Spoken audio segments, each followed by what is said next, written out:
So, welcome to Monday, November 14th. Please get yourself a T-chart note sheet if you haven't already, and add this information on it. We're going to be working on solving some equations today by either taking a square root or a cube root or by factoring. So we'll look at a few different examples.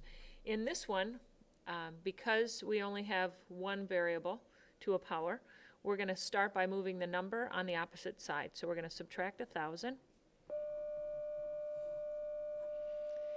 And then we would have x cubed equals negative 1,000. And then to get rid of the third power, or the cube, we're going to cube root. So you want to take the cube root of both sides. That looks like this. And although you can't square root negatives and get real numbers, you can cube root negatives. And the cube root of negative 1,000, which is going to be under math, number 4, negative 1,000 is negative 10. So that would be our answer. All right. So that is the first problem. Again, our final answer is negative 10. That's not too bad. Let's go ahead and go to this next one. 8x cubed minus 27 equals 0. Again, please notice in this problem we have one variable. Okay, so we're going to isolate that and then cube root it again. So we're going to add 27 to both sides this time. So we get 8x cubed equals 27. Then before I cube root, I do want to get rid of the 8, or divide both sides by 8. And that's not a very nice number, so I'm just going to leave it 27/8. Okay. But again, to get rid of a third power, I'm going to third root, or cube root. And we're going to end up with the cube root of 27/8. Again, in my calculator, I'm going to type that in as math, number 4, 27 divided by 8, all right, 1.5, or 3/2 would be a good answer.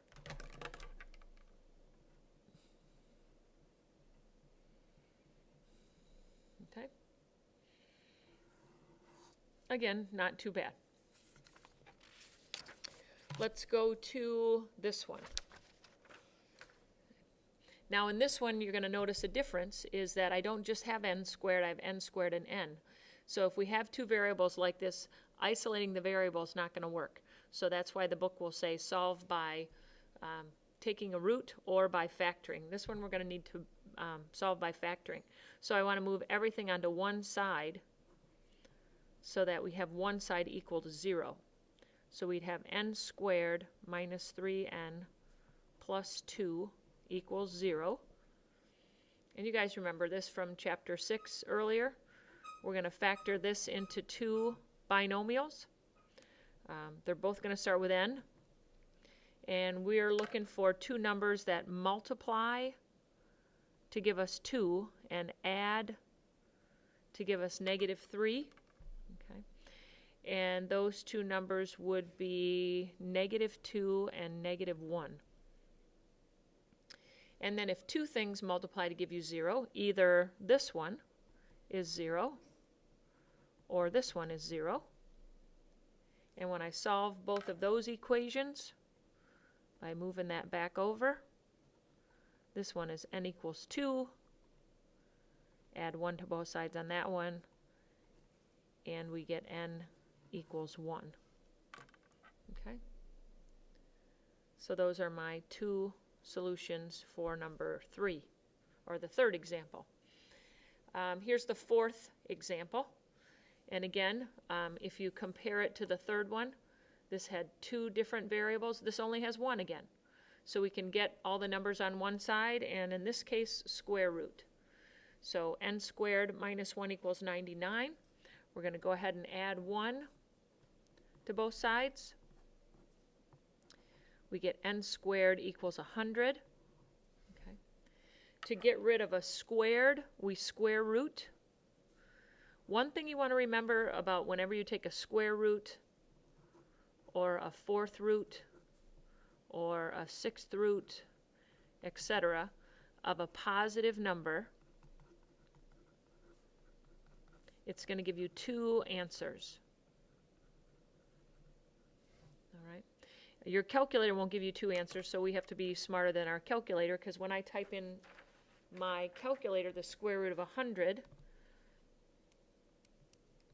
it's only going to tell me 10, but we really know that 10 squared gives you 100, and so does negative 10. And if you plug those back in to check those, 10 squared is 100, minus 1 is 99. Negative 10 squared is also 100, minus 1 is 99. So those would both be solutions to example 4. Right. So for today, the assignment comes from page 330, or I think it's really 330 and 331 and 332, 15 through 20, and 76 through 79. Have a great day. Get this done and turned in by the end of the hour.